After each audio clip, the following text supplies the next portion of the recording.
Good evening, listeners and viewers of TDN, and in particular, this week in interview. Welcome to a very special edition of this week in interview. You know why it's special? Because you have me all to yourself. You don't have to share me with a guest. Actually, I decided tonight I am going to do some self dancing for you. I did not invite anyone to be on. There are a few things that we would like to talk about, and I just feel like we can have a back and forth. Uh, put your comments in the chat as usual, and then we can have it pretty much as a discussion. So, good evening to you. If you are listening on the Nature Isle, Dominica, good night. Happy Wednesday night to you. You're looking at us on DigiPlay channel 59. Carries this weekend interview live every Wednesday, as well as online radio SBE in the Toronto market area. Carries this weekend interview live. Also, we want to say thank you to the management of these two organizations that collaborate with us and carry us live. My regular listeners, always a pleasure to spend the time with you. If tonight is the first time that you are hearing or seeing us on this weekend interview, welcome. Come on in. It's nice and warm in here. And tonight we're going to make it lively. Tonight I want to talk about independence. Dominica is just about to celebrate. Well, the celebration has started already, really. But the official independence anniversary is November 3rd. And we are just about to celebrate the 46th anniversary of Dominican independence. We became independent in Dominica in 1978. I remember the night in Windsor Park when Patrick John, the then premier of Dominica, raised the flag to a lot of fanfare, a lot of celebration, a lot of expression of hope, a lot of exuberance. Um, and here we are, 46 years later, still charting our course, still being independent, and and so I want to talk about that. What is your impression? Are you proud of what Dominica has achieved in the last 46 years? And if you are proud, what are the areas that you're proud? And are there areas where you don't feel so proud? You're not so proud. So that is our topic for tonight. I really want to just step back and take a sober look. In the United States, you know, every so often, every year, the president comes and he does a State of the Union address. So tonight, I want to do a State of the Republic because Dominica is a republic. So a State of the Republic assessment, really, um, of where are we when we became independent, when we were in Windsor Park. I was 11 years at the time, and standing in Windsor Park, all starry-eyed and looking into the sky and singing our national anthem, full of pride and really, you know, positive and we what do you imagine that our country could be 46 years from then? And now that we're here, what would you like to see the country be when we celebrate 50 years? You know, everybody looks at their 50th year and say, whoa, I'm a big man now, I'm a big woman now, I am 50. And you look back and you see your accomplishments, and I'm sure there are areas where you're proud, and there are areas where you feel you had a little shortcoming, and then you look forward and you say, well, most people don't live to be 100. I probably past the halfway mark. What else can I do with the rest of the years that I have to make it more impactful? And so that's what we'll be exploring. That is what we'll be exploring tonight. Uh, Dominicans, wishing Dominicans a happy independence, and um, and just looking at where we are and how we can go forward. So, not going to do the usual break in the intro and then come back. I think I can just launch into it. So I will start by saying Happy Independence to Dominica and to Dominicans. Happy Independence, happy 46th Independence anniversary. And the question that I have is, we say this automatically. Happy Independence, happy birthday, happy anniversary, happy Merry Christmas, happy New Year. What do we really mean when we say happy independence anniversary to a people, to a country? What do you mean when you say happy?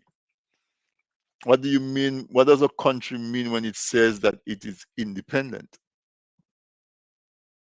Does happy mean that we have big carnival bands, bigger than normal, and people are festive?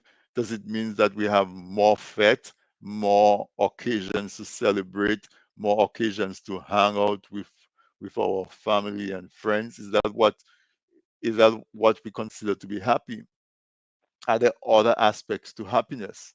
So happy independence, let us not be so automatic and to say happy independence and it's just like somebody tell you good morning without really wishing you that you have a good morning, you just say it automatic.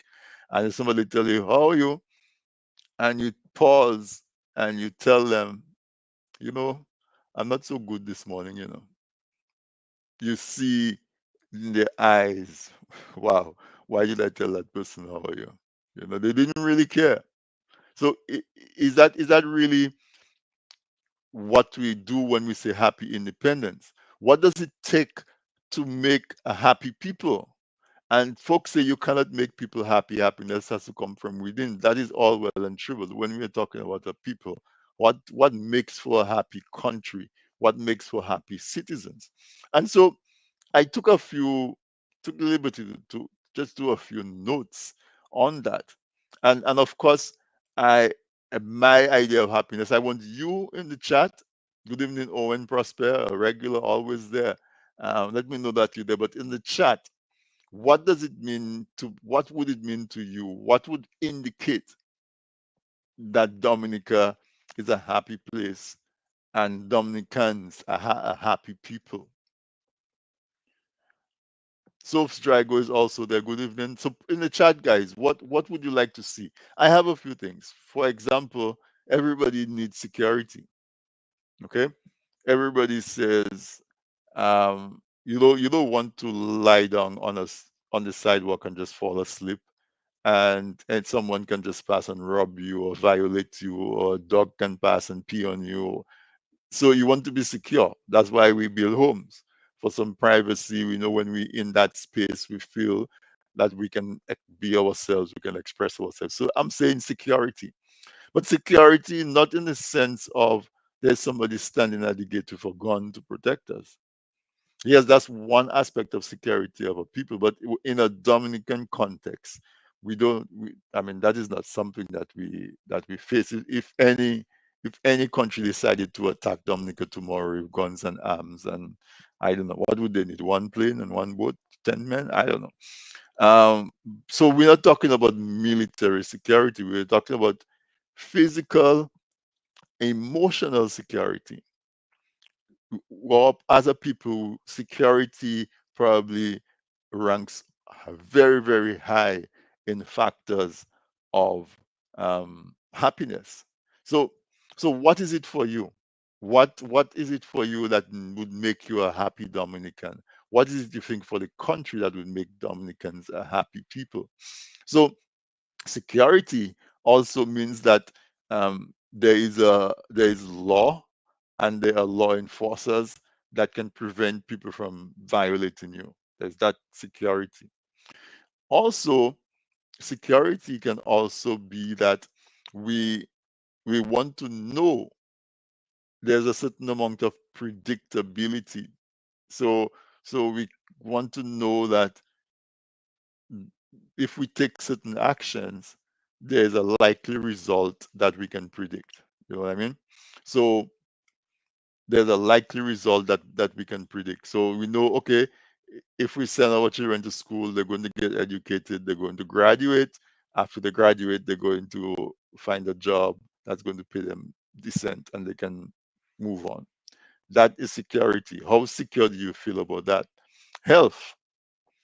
Folks want to know that if when I get sick, because all of us get a little bit of a health challenge once in a while. When I get sick, there is healthcare. I have access to healthcare that will alleviate my pain, that will help reduce my anxiety, that's going to give me confidence that I'm going to recover from from whatever health issue that I have. So we talk about security, we talk about health. Education.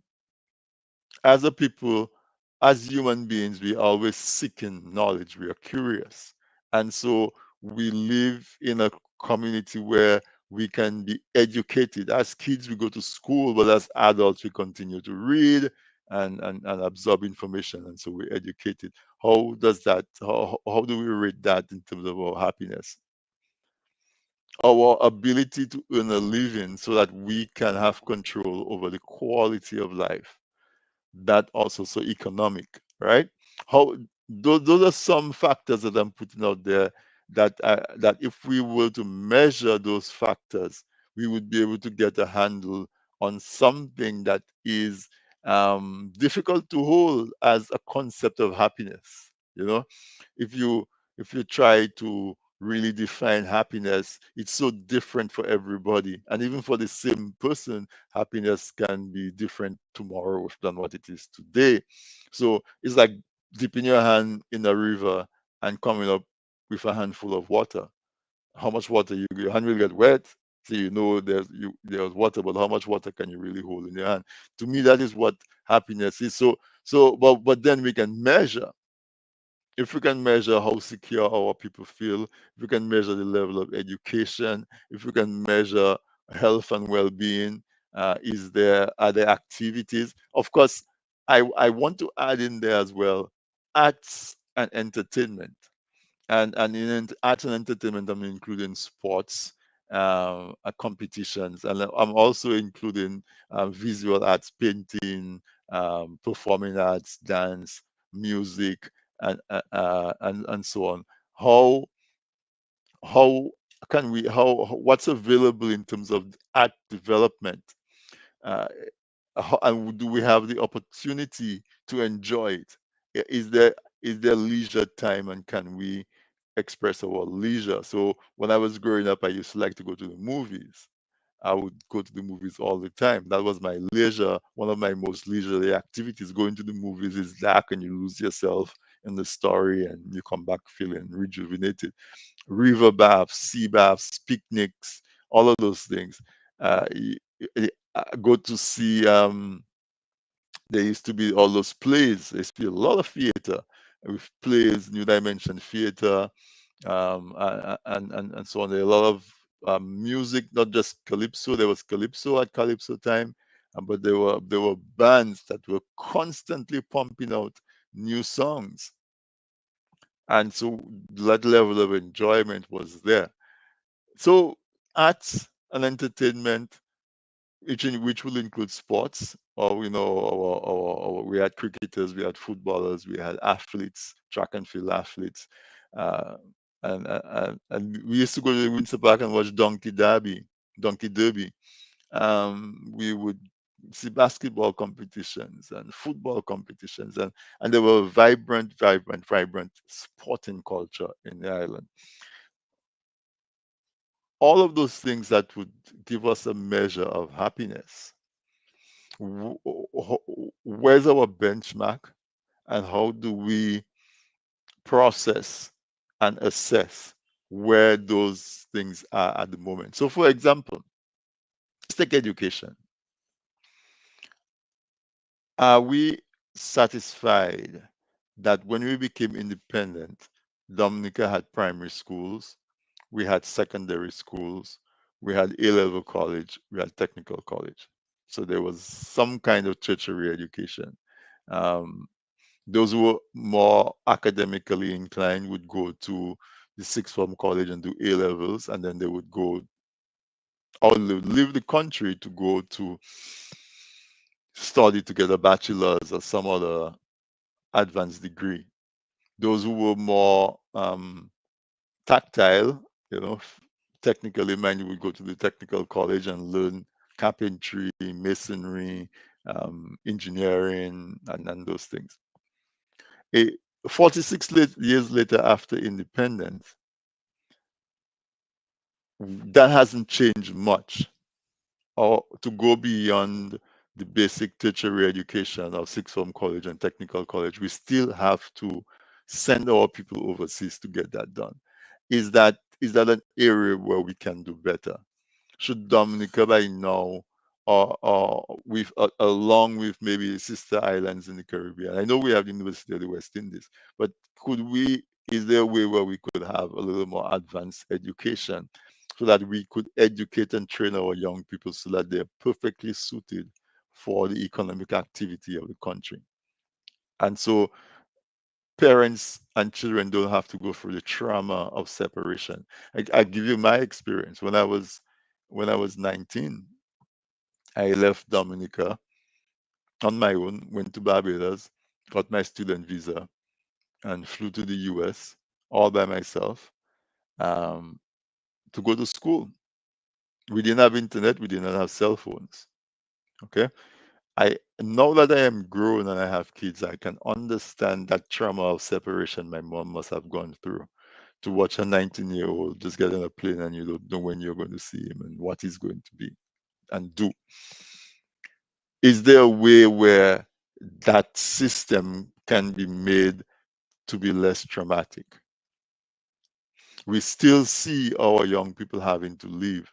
There's one improvement where when I was 11 or 10, 11 years old, to go to high school, I had to leave Castlebrus and go to live in Roseau. Nowadays, we have secondary schools around the island. So that's an improvement where kids can stay at home and still get an education. So that so that trauma of your 10 and 11-year old leaving your home and go into the city to live to go to an education, um, you don't have to go through that. So that's an improvement. But can we organize ourselves in such a way where we can educate our people for our purposes without them having to leave our shores? Is that an area where we can have a little more progress? Or healthcare. We used to have a really robust healthcare system where there was a primary healthcare, there were the health centers all around. And then there was a central hospital, Princess Margaret Hospital, and there was a secondary hospital in Portsmouth. Places like Grand Bay and I think Marigot had a little bit of a more advanced health center where they could do a little more procedures. Marigot, because they had the airport, Portsmouth was always the second town. Grand Bay also larger population. Right now, I'm not sure how well that system works, but from reports, the access to healthcare is not where it should be. We there there there seem to be some physical improvement on the hospital, but the health outcome in terms of uh, success seems to be a challenge for us. If we go to economic activity, what does our people feel? Do our people feel that there is enough activity going on that they can feel they can get gainfully employed and get paid for their service at a level that allows them to support their life and to support their family? Do we still see our, and by the way, that is one of my biggest measures of progress in the country, that our young people still have to migrate, our families still have to migrate so that they can feel that they're placing their children in at a level where they can move themselves forward and be progressive. As long as we have that level of migration, in my mind, to me, there is a lot of room for improvement. What do you think? Do you agree with me that the level of migration is an indication of how well the country is doing, of how happy our people are. Because I give two examples of leaving home. At 11 to leave Castlebrooks and go to live in Roseau, and at 19 to leave Dominica and come to the US to study engineering. And I describe them as traumatic, right? And so that's migration. After my college education, I went back to Dominica in 1990. I worked for a while, and then when my kids started going to high school age, I made that decision to move. But nobody will willingly leaves their home. Nobody volunteers to, well, I should say nobody. Very few people will volunteer to go through that, giving up all of what they have and transplanting themselves into another culture, a hostile culture, where we as people of African descent are not, don't feel as welcome, where there are challenges associated with that.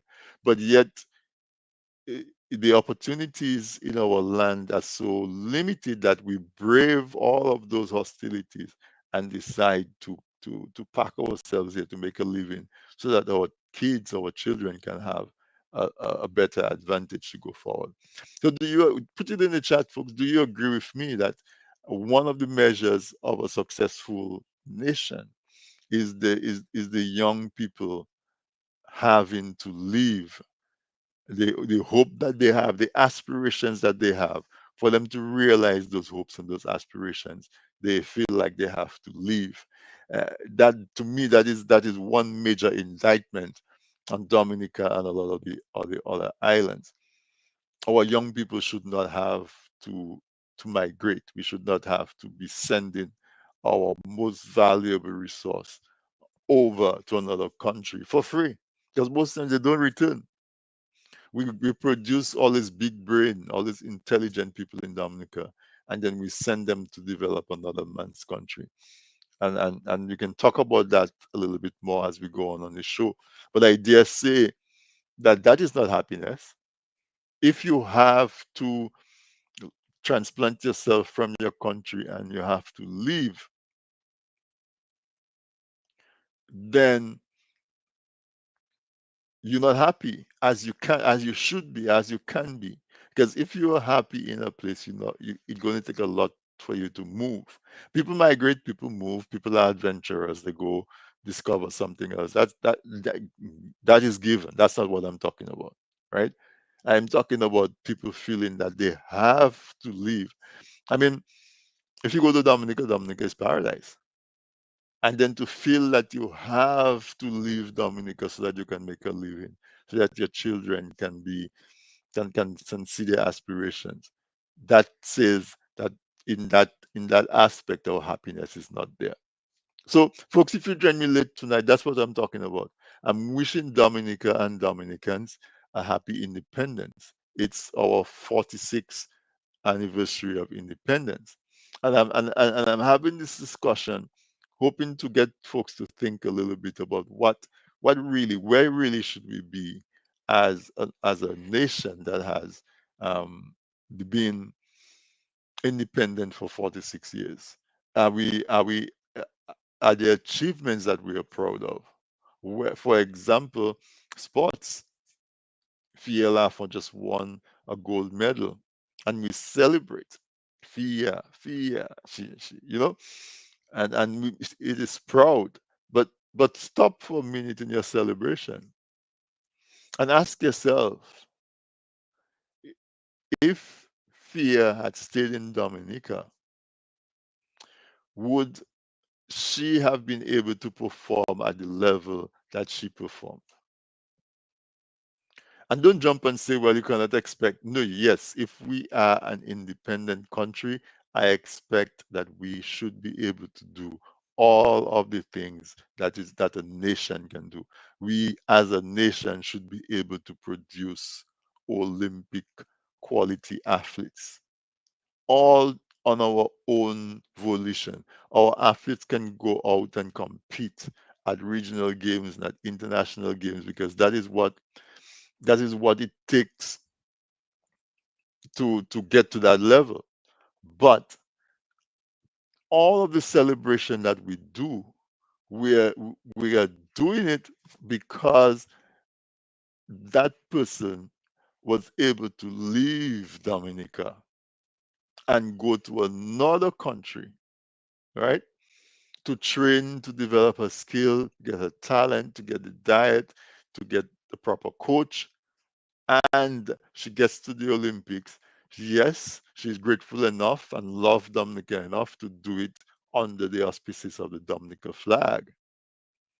But Dominica as a country, can we really, do we have to put an asterisk to say, well, yeah, we're very proud we have a Dominican who has a gold medal. But if she had remained in Dominica, if she had to depend on Dominica's resources, she would not have been able to get to the Olympic level.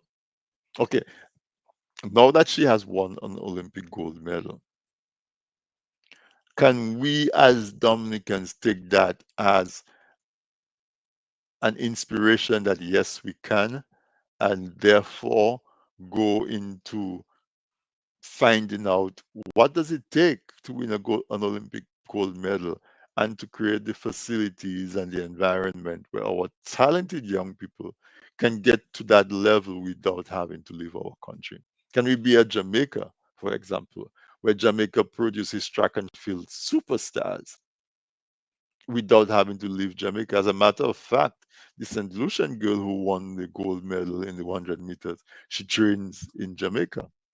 Why can't we? What is stopping us from thinking that we can do it by ourselves, that we can provide the facilities and the support to our young people so that they can too can become world-class athletes? Owen Prosper says the reason why Dominica is in that position is because of one man. Hello, Razor HD. And I said hello to Sophs already. Folks, put something in the chat. Let me know what you think. Owen, do you agree with Owen that it's because of one man? Or do you think that, what's the population of Dominica? 70,000, 60,000. Do you think that you cannot blame that one man if 50,000, 40,000 adults allow him? Let's say it is true. Let's do the assumption and say that you can make a case that there's one man that's holding Dominica in that position. What happened to the other 50,000 men? What happened to them? And that they stand by and allow that one person to hold them back. So I don't think it's because of one man. Because weeds cannot grow in your garden if you're constantly watching your crop and maintaining your garden. Weeds will grow if you choose to let them grow because that's your method of farming and you have them under control.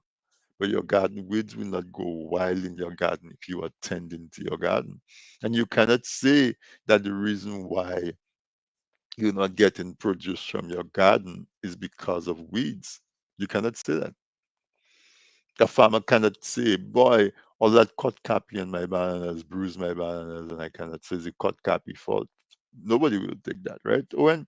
So yes, I hear you say it's one person, but we're talking about a people. And as a people who has been independent for 46 years, what are we doing about the situation that allows, if we have to assume, we take your argument, that one man has us in that position? What does it take for the other 30,000 men to prevent that one man from holding Dominica in the place where it is? So, folks, that's the discussion that we're having tonight. What is what is our role? Are we satisfied? Are we happy with where Dominica is now? If we are happy with where it is now, what new goals and what new achievements can we set our eyes on for the future? 4 years from now, we'll be 50. Dominica will be 50th. celebrating 50 years of independence. So at that celebration, what is it that we would like to see that would make us proud? Or if 4 years is too short, next 10 years, where would you like to see Dominica be in next 10 years? That is, if you agree that where we are right now is satisfactory for whatever reason you think that is satisfactory. Some people say we're small, we haven't got resources, blah, blah, blah, blah. Whatever the reason that makes you satisfied. Some people think that we're doing great because we have a great government, a great prime minister, and so on. Rosalind Rabes says, Dominica must always be home. We as a people must stay to develop our country. Our country should afford us opportunities. The role of government is to assist and open new development paths. Trained Dominicans cannot leave the big money. Okay, so we'll take that after we're coming up on a break. We'll take that after the break. Dave Bertrand said, Screet doesn't like Dominica. All his intentions are to destroy everything Dominican. So, Dave, I'm going to say the same thing that I said to Owen, or in response to Owen. When you say he's, you're talking about one person.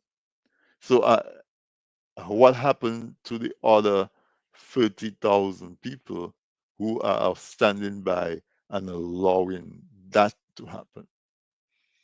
All right. So, excuse me, as I said, if that one person is a weed in your garden, and you let that one weed grow and it turn into it be the cut copy and it tie up all your passion fruit and all your bananas and all your stuff, and you allow that cut copy to stay and destroy it. Who you think is going to believe you when you say that I did not get to harvest my passion fruit, I did not get to harvest my bananas because of the vines, because of the cut copy? No, you as the person who takes responsibility for the produce of your farm would take your cutlass and you would go into the farm, you would find the roots of where that vine is growing, and you would cut it. And once you cut the root, all of the vine that's wrapping up all your plants would just dry up and become fertilizer, really, for to help your stuff to grow. Right? So yes, folks are saying that there is to quote Roslyn Rabesh, she's saying hello to me. Hi Roslyn, good to see you. Glad to see you feeling better. You were in our thoughts there for a long time. Her husband said there is a big stone in the road, there's a big rock in the road, there's a big boulder in the road. Let us come together and move the boulder. So if there is that boulder in the road, you need to go wash and shimmer and vini Sam kutiwela. If there is a boulder in the road, what's preventing us from coming together and and and removing that rock, removing the obstacles? What's preventing us from going around the rock, under it, over it, through it? And because we are determined to get to the result that we want to get. Sam, give me a signal when you're here, so that because I'm pushing on a commercial break. But folks, while we're doing that, I really love your participation. So let's take a quick break. We'll be back. Quick word from our sponsor.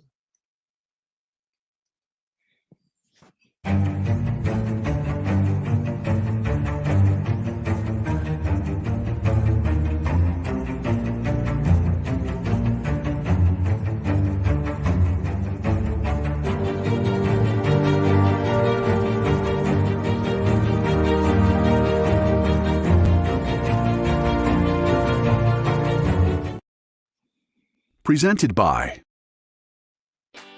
People say I've got a great smile.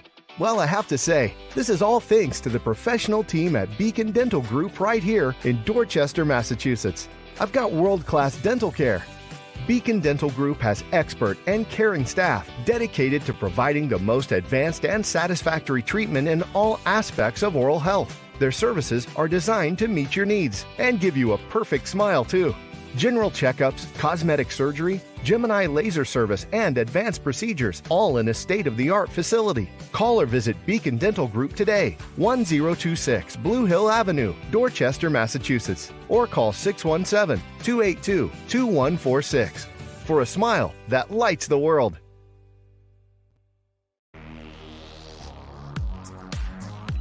How much Dominican history do you know? Want to learn some fun facts? We have a great and fun way to test your knowledge and learn more about our history. Get your copy of Dominic Anu, Dominica in Puzzle. Fun for the whole family. Available now on Amazon.com. Visit pushpast10.com to learn more. Email us at dominicainpuzzle@gmail.com or call 877-698-9894. Looking to promote your business, engage current customers, and reach new people? Well, look no further. From the basic presentation to a fully fledged advertisement, use your video ads to attract customers. At Man's Audiovisual Productions, we do just that. We produce videos for business and event promotions, product demo videos, animated explainer videos, fundraiser ads, and much, much more. Engage your clients and sell online. We customize the video to match your brand design. Guaranteed to play flawless on all devices, including smart TVs. Contact us at telephone number 203-690-4342 or 767-245-6238. Visit our website, mansaudiovisual.com, or email us at derekvideo@gmail.com.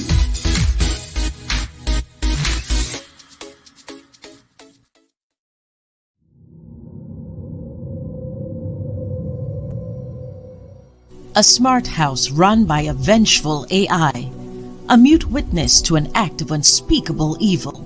A breadfruit thief is haunted. A young man unwittingly creates a god. Giant crapos terrorize a community. A witch seeks revenge on her neighbors, and much more. The Piton Noir Writing Collective is thrilled to announce the release of the third book in their acclaimed anthology series, The Flying Crapo. Flying Crapo, Heroes and Monsters. Now available for purchase on Amazon.com. Get your copy today and embark on a journey filled with heroes, monsters, and the magic of the Caribbean. Get ready for an electrifying thriller. A fearless New York attorney takes on corrupt corporate giants fighting for the powerless. Can this seasoned attorney and his team take down a monstrous company and its powerful leader? What will be the final verdict? What price will our heroes pay? Find out as you turn the pages of The Trust by Sam George.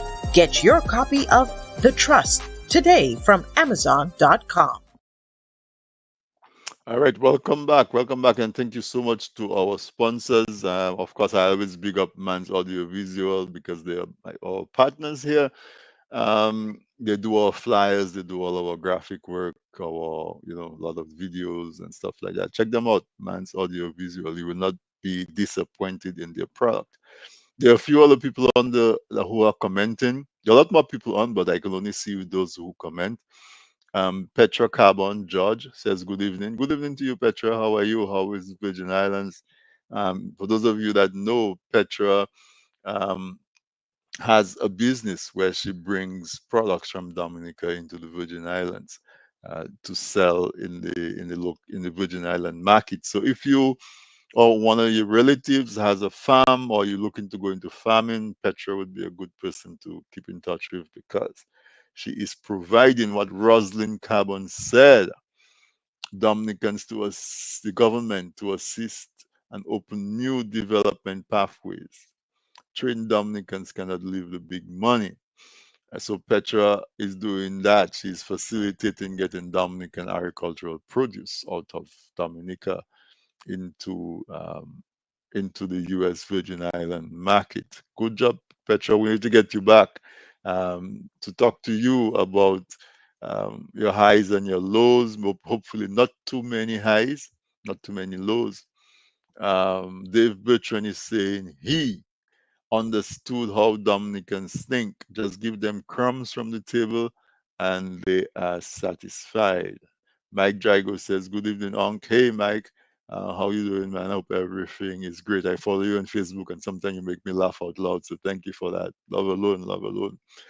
Um, you can check him out. He's usually live on a Tuesday night. Mike, put your stuff in the link when they can find you. I've been so busy. I haven't been on in a little while, so I apologize for that. But you can put on your feel free to put the links in the chat for your online program. He's a very, very good DJ and he keeps his audience really engaged, and a lot of folks take it to unwind, and that's one of the things we were talking about. Who else do I have to acknowledge here? Lucinda McDowell Thole. I hope I'm saying that good. Good evening, Dave Bertrand. Good evening to you, Lucinda. um, Mike says Tuesday night from 6 p.m. Central. 6 p.m. Central, I believe, is 7 p.m. um, and put the link as well in here so they can get it if they want to. You want if you don't want to miss Mike's program. Plus, he has a book of poems. Love in a Minute. Am I saying that right? You should check it out as well. It's available on Amazon. But again, you see, that's what I'm talking about. One of the parameters I use to say that we can use to measure um, happiness is art and entertainment and culture. And if you look on our sponsors, we had the Flying Crapo Collective, uh, we had the Puzzle Book, Dominicano, we had the Trust. Dominicans, a poet in a minute, poem in a minute is Mike's book. Dominicans are producing so much artwork. You see, our music is taking the world by storm, you know? Um, but does that mean that we've taken care of our needs and then we can now relax? Because that is where you have true happiness. It shouldn't be that we are constantly going into that space to get away from our trouble and our hardship. It should be that we're taking care of our challenges, we're meeting our life obligations, and we have enough spare time and resources to enjoy art. I hope you see that difference. And of course we have the artists who are producing the art. Can we now find the space and enjoy that art? So Dave Bertrand said for 25 years now, he has been butter in their mouths, and they're happy with the little bit they get. All this is slowly changing. The youth are beginning to wake up. Excuse me. So, from some of the comments, I'm getting the impression that folks think that the government, the leadership in Dominica can do better. And I tend to agree. I agree. I tend to agree. I agree 100%.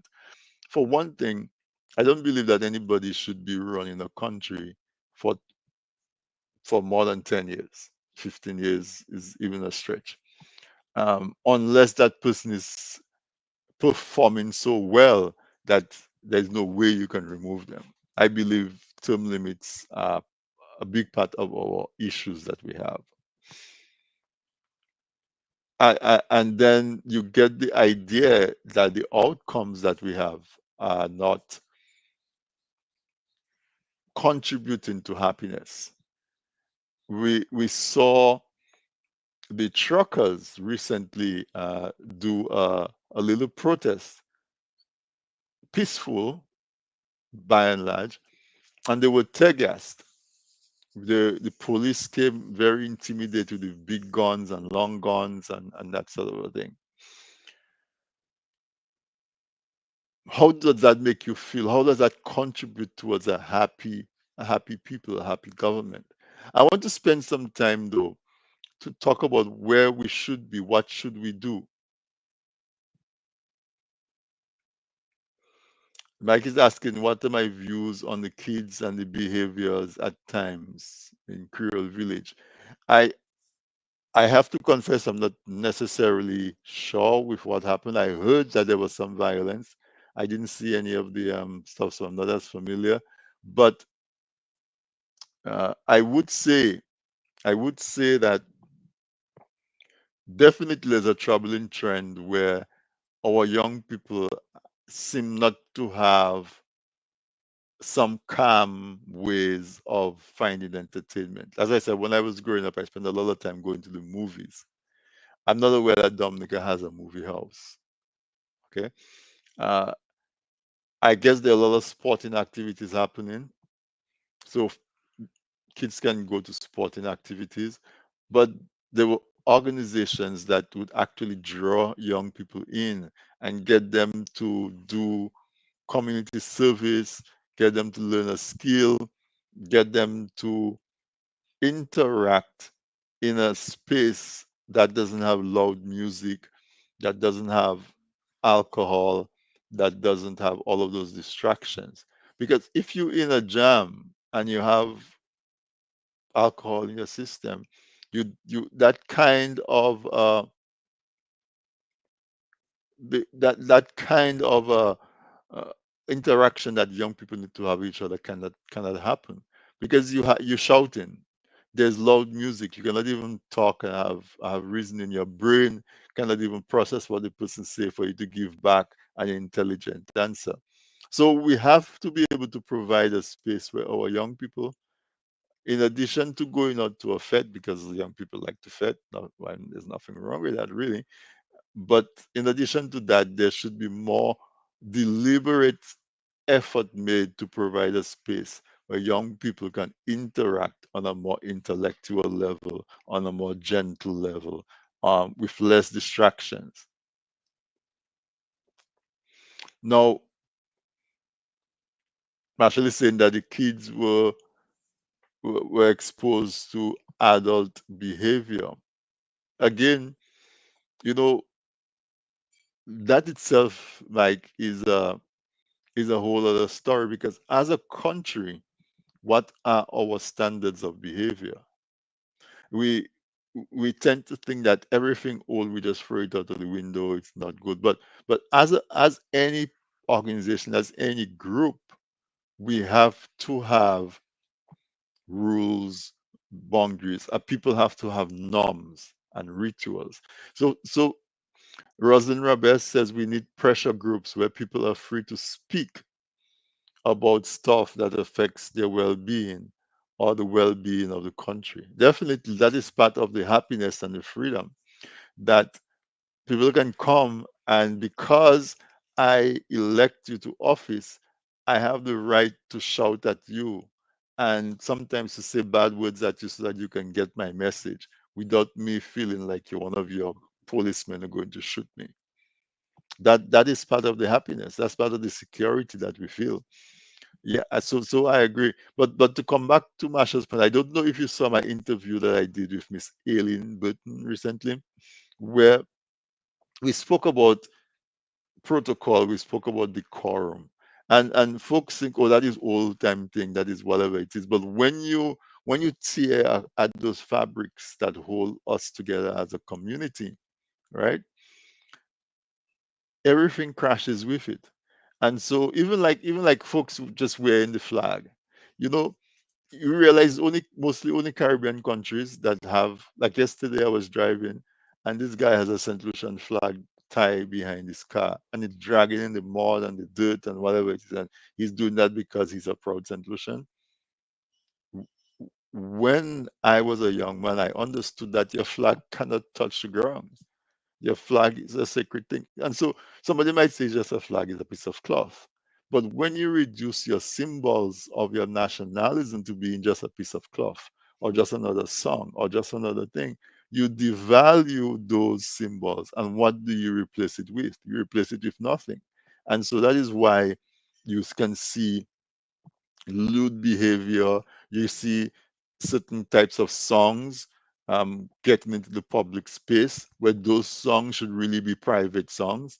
Because even when you were with hip hop and so on, you will have an X-rated version that people who enjoy that kind of music can have in privacy in their own parties and whatever and whatever. And they will have a quote unquote clean version that would play on the radio not to play in public, and so on. So we have to be able to have standards. Because if you don't have standards and it crashes, you will get those individual activities happening. So as a people, what are our standards? What are our expectations for ourselves? Right? Do we want to know that of all the shoulders of all the great musicians that we've had, Dominica is being known for nasty business? Not a criticism of nasty business, but I'm saying there are certain things that are kept in a private domain, and there are certain things that's in a public domain, right? And we have to be able to make that difference. The way you dress to go to the beach should not be the way you dress to go to a graduation or to a wedding or to that's what I'm saying.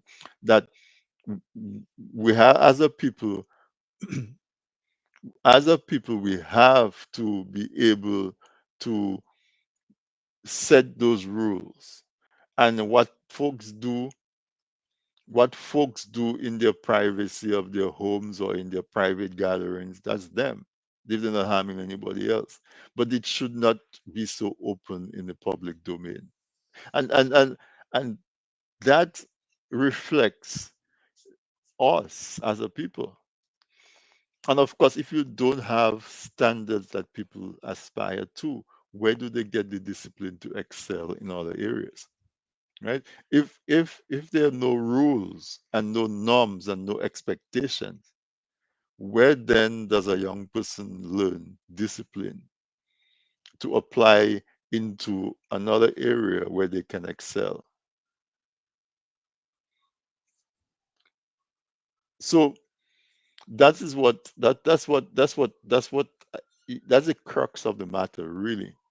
Is after 46 years, are we becoming a wayward young country, or should we be a disciplined country that is being deliberately, right, deliberately developed, because we have certain aspirations and certain goals for ourselves? So what are some of those goals? We know what they are. So for example, we see that there's a young Dominican that won uh, a gold medal at the Olympics.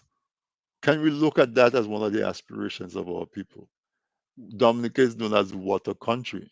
So it wouldn't be out of character to have a big swimming pool, you know, and to have our young people swim. We are surrounded by water, so we should be experts in water. So swimming, our people are tall on average and strong. Thea won the triple jump. So can we have a state of the art sporting facility where we can have our young people compete and identify those with potential and be able to develop them so that they can be world class without having to migrate and go to another country? Economics.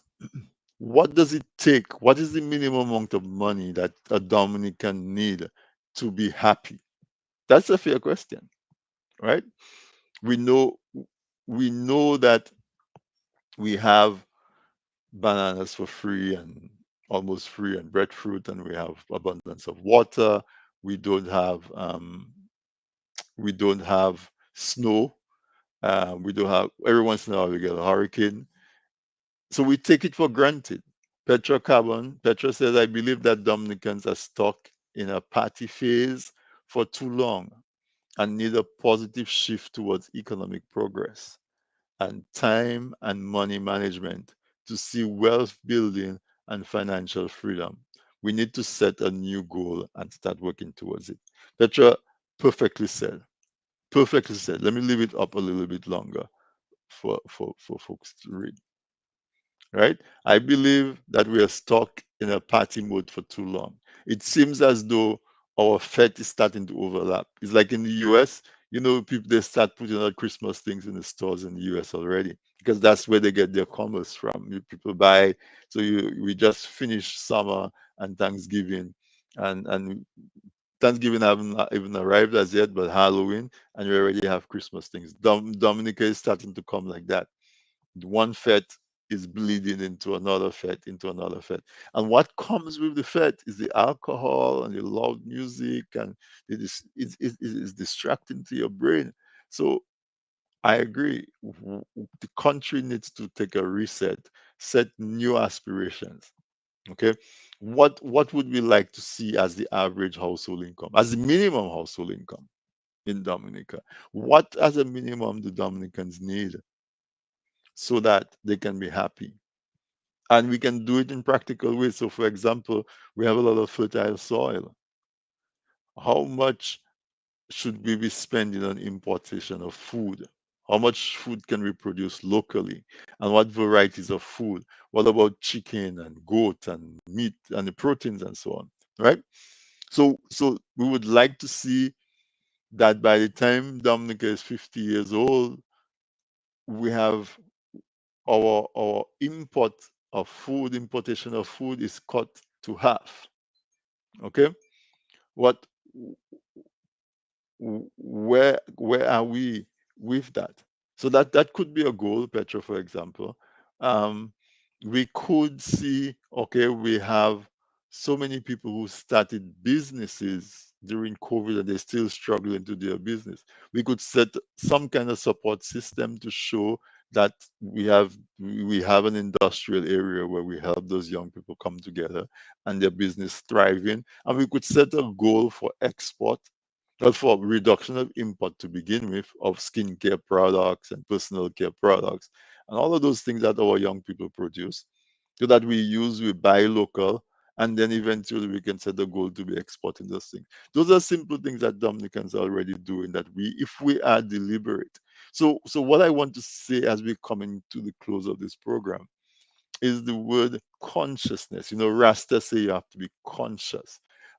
As we learn more and more about the human psyche and mentality, we understand how inspirational the Rastafari movement was. Rasta would talk about vibration and they talk about consciousness. And so, what if to piggyback on Petra's text is that we have to be conscious. We have to consciously and deliberately set targets and goals that our people can work towards. Right? So if we set targets for our healthcare, how many, what's going to be the reduction in the incidence of cancer or cancer deaths in our country? And what would make cancer deaths decrease?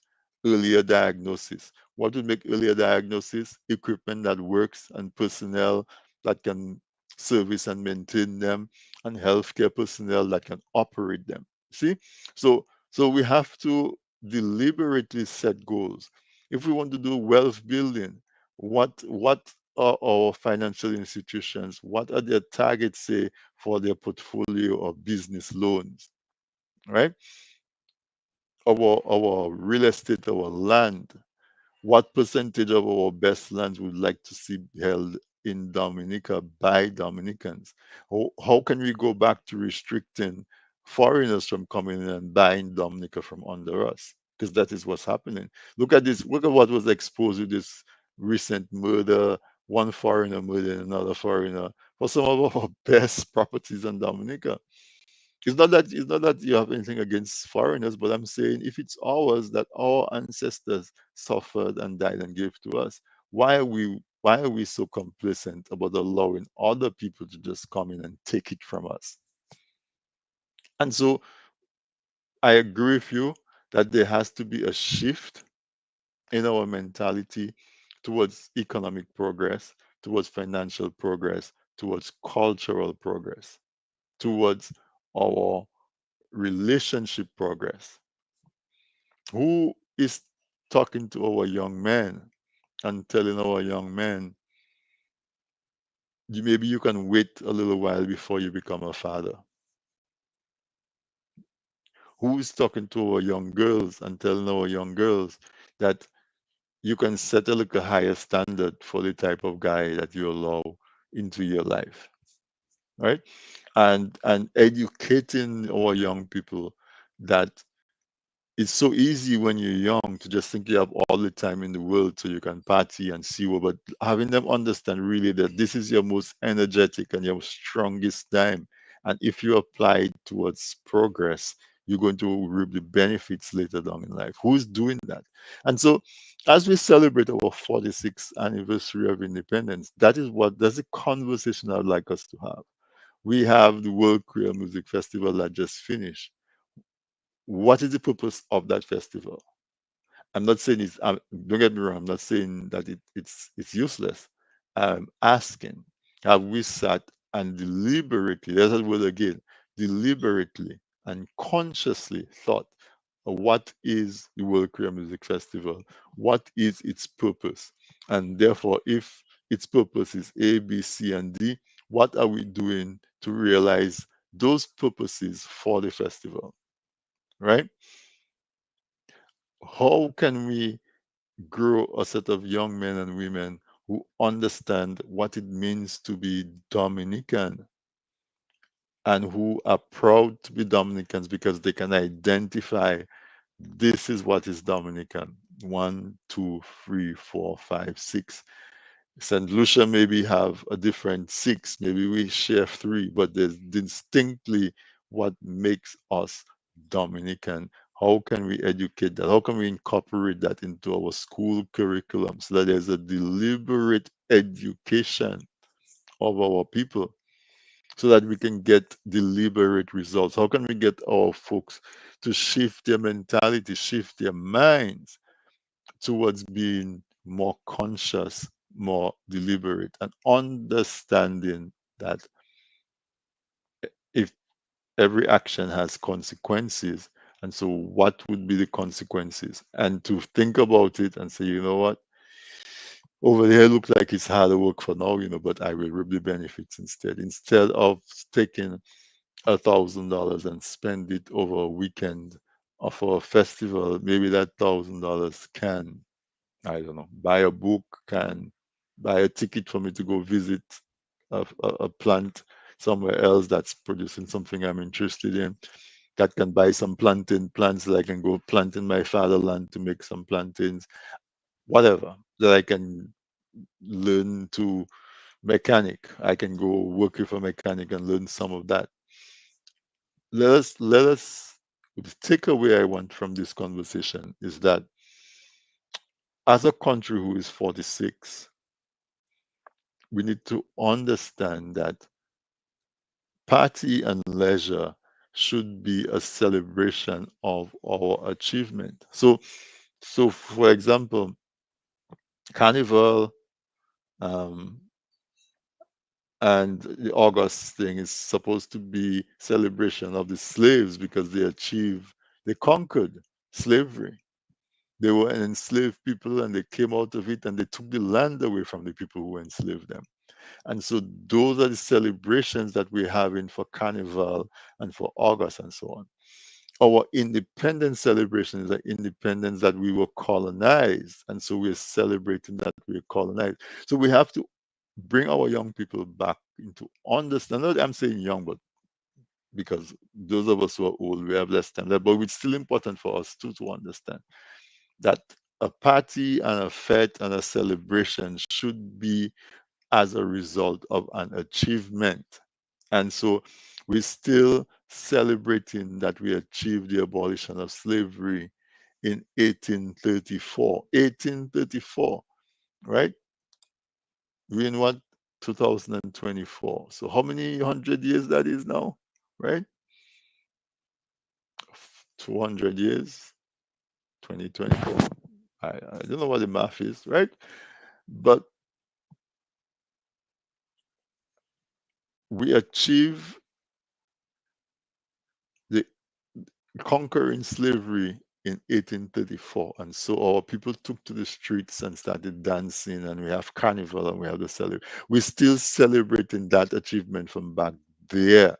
When we celebrate carnival in 2025 or in 2024, what new achievement are we celebrating? When we celebrate independence, this week and in this time, we're celebrating the fact that we took off the shackles of colonialism in 1978. What else are we celebrating? Are we celebrating ahead of time? Do do we deserve to be celebrating because we've achieved what? So let's think about that. Okay, let's think about exactly what is it that we're celebrating, and let us say that in order to continue to celebrate, we have to continue to achieve. That is the message that we need, you know. In order to continue to celebrate, we need to continue to achieve, because then we have something to achieve. So if your child graduated from high school in 2022, you had a graduation party. Are you going to watch that child? Let's say the child graduated in August 15th, 2022. We in 2024, and your child comes and he has his booze and his friends and his music, and you ask him, well, what is the party for? And he says, well, I celebrated my graduation. Today is the 15th of August. I celebrated my graduation. Which graduation? My graduation from high school. But you graduated in 2022. This is 2024. Why are you celebrating it? But I graduated on the 15th. I'm going to celebrate it. You see what I mean? But he sit down, not doing anything, smoking weed, whatever, whatever. He hasn't moved from graduating from high school, but he's still celebrating his graduation. Is that what we're doing when we celebrate Carnival and when we celebrate independence? You see what I'm saying? So that is the takeaway, is to have that mind shift that Petra mentioned, so that we can set aspirations to achieve stuff economically and set targets and then celebrate when we achieve those targets. Make sense? And so if we think that there's a government who's been in power for 24 years, and in those 24 years, we should be able to point to achievements of the country that we are celebrating, right? I saw a flyer for groundbreaking at an airport. I thought it was the second airport, because we've seen all the destruction. And I'm an environmentalist, by the way, so it doesn't matter which government in power, I would be criticizing them. As we see the destruction of our forests, our rivers, to build an international airport. We saw the heavy rains. We even have water that could probably serve as an Olympic-sized swimming pool. And now we're having a groundbreaking ceremony. Do we allow people to disrespect us that much? To say, I know that you're too foolish to realize that I can't in you, that I'm fooling you? Or even if you realize that I'm fooling you, you're not strong enough to stand up to me and to say and to tell me to my face that is nonsense? Are we? Is that what we as a people have come to? That we can allow that kind of a disrespect? There's a project that is going on and being mismanaged for the last how many years now? There are people who have been ejected from their homes and their communities and watch foreigners come in and take over their property in the name of an international airport. And we're now doing a ground-breaking ceremony of the international airport. And somebody is looking at us in a straight face and doing that, and we are standing there straight face and applauding. Are we really allowing that kind of a disrespect? That one person can say, it doesn't matter who are these people. That no matter what happens in Dominica, that person doesn't feel, the government doesn't feel accountable to the people of Dominica. You notice that the only time the government makes a statement is when something happened that is has the risk of getting into the international media and response from an international agency or a regional agency, then they go on some media and say something. Do you see the Prime Minister come in and address Dominicans about local stuff that he feels accountable to Dominicans? He doesn't feel that way. And so why do we continue to be in that mode? We have to be able to understand where we are and to decide what we need to do to get that mind shift. All right. So when folks are saying that there's one person that is doing this and doing that, no, it is us that's allowing it to happen. So we have more blame. If you hire somebody to do an act for you have more blame to take for that action than the person who actually carried out the act. Right? So let's be more deliberate. On the 3rd of November, Dominica is going to celebrate. Dominicans are going to celebrate their 46th anniversary of independence. Let us pledge to be more conscious. Let us pledge to be more deliberate in our aspirations, in our goals. Let us set economic targets. Let us set health care targets, very important, and wellness too. In those fed that we're seeing, we see our young people dressing, but their physique doesn't show wellness. You know, they're young people who are not not showing wellness. They're little they you know, one of the measures of health and wellness is your midsection, your girth. And we see a lot of that. They're young, so they can still jump around in it. But the centenarians that we've been producing, we will not be producing much unless we can really do that. So, deliberate goals, healthcare, economic goals, education goals, art and culture goals, co- um, decorum, and so on. You know, and let us have that discussion a little bit more often, folks. I thank you so much for staying with me and for uh, tolerating me. Um, Thank you for giving me the privilege to be able to express my opinion and to you, and for participating, telling me that you were accepting it and participating. So happy independence to you if you're Dominican. Happy Independence, Dominica. Dominica has a lot of gifts and bountiful gifts. Our water, our fruits, our fertile soil, our clean air, our rain, which keeps us moist, our health. Let us pledge to do a little bit of a better job in safeguarding those gifts. All these gifts we do extol.